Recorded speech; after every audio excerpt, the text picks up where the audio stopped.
হরিশ্চন্দ্রপুরে দলবদল ঘিরে রাজনৈতিক তরজা তুঙ্গে। বিজেপি তৃণমূলের বাকযুদ্ধ তীব্র। মালদা হরিশ্চন্দ্রপুর বিধানসভায় ফের উত্তপ্ত হল রাজনৈতিক ময়দান। তৃণমূল কংগ্রেসের পঞ্চায়েত সমিতির সদস্য সহ একাধিক নেতাকর্মীর বিজেপিতে যোগদান ঘিরে শুরু হয়েছে তীব্র কটাক্ষ ও পাল্টা কটাক্ষের লড়াই। সোমবার হরিশ্চন্দ্রপুর ১ নম্বর ব্লকে এক যোগদান কর্মসূচিতে উপস্থিত ছিলেন বিজেপি সাংসদ খগেন মুর্মু, উত্তর মালদা সাংগঠনিক জেলার সভাপতি প্রতাপ সিংহ এবং বিজেপি প্রার্থী রতন দাস।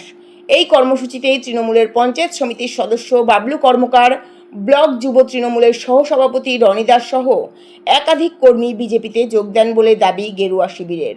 যোগদানকারীদের বক্তব্য, তারা প্রধানমন্ত্রী নরেন্দ্র মোদীর আদর্শে অনুপ্রাণিত হয়েই বিজেপিতে যোগ দিয়েছেন। এদিন বিজেপি সাংসদ খগেন মুর্মু তৃণমূলকে তীব্র আক্রমণ করে বলেন, ওই দলে আর কেউ থাকবে না, জানিয়ে রাজনৈতিক মহলে শুরু হয়েছে জোর চর্চা। অন্যদিকে এই যোগদানকে একেবারেই গুরুত্ব দিতে নারাজ তৃণমূল নেতৃত্ব। জেলা পরিষদ সদস্য বুলবুল খান কটাক্ষ করে বলেন, যারা আজ বিজেপিতে যোগ দিলেন তারা আগে থেকেই বিজেপির সঙ্গে যুক্ত ছিলেন, মাঝখানে তৃণমূলে এলেও আবার আগের জায়গাতেই ফিরে গেলেন, এতে দলের কোনো ক্ষতি হবে না।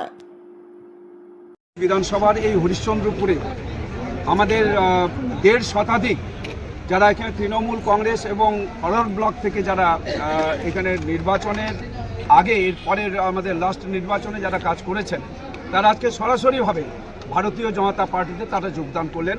আমাদের এখানে উপস্থিত আছেন বাবলু কর্মকার, যিনি পঞ্চায়েত সমিতি তৃণমূল কংগ্রেসের টিকিটে নির্বাচিত, প্রতীকে নির্বাচিত বাবলু কর্মকার। তিনি এখানে তার সমস্ত তার যে অনুগামী যারা আছেন তাদের নিয়ে আজকে সরাসরিভাবে ভারতীয় জনতা পার্টিতে যোগদান করলেন।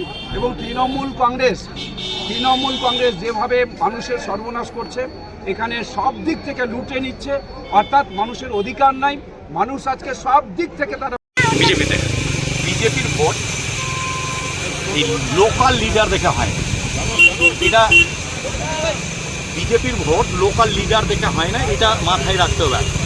সে বুথগুলোতে আমরা এমপিতে এমএলএতে কত ভোট পেয়েছি সেটা তো দেখার বিষয়টা আছে, এটা একটা বিষয়। দ্বিতীয়ত হচ্ছে কি প্রভাব পড়বে কোনো দলে? প্রভাব পড়ে নাকি, কিছু প্রভাব পড়বে না বলছি। কিছু কিছু কষ্ট তো ছিলই, এটা নিয়ে নাই, দেখাও গেছে বিগত দিনে, আমরাও বলেছি।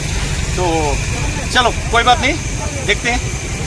তৃণমূল দলে এসে তিনি বিজেপি করতেন, বিজেপি থেকে তৃণমূল দলে এখানে এসে যা হয়েছে সেটা আগে দেখার বিষয়টা আছে। তিনি তৃণমূল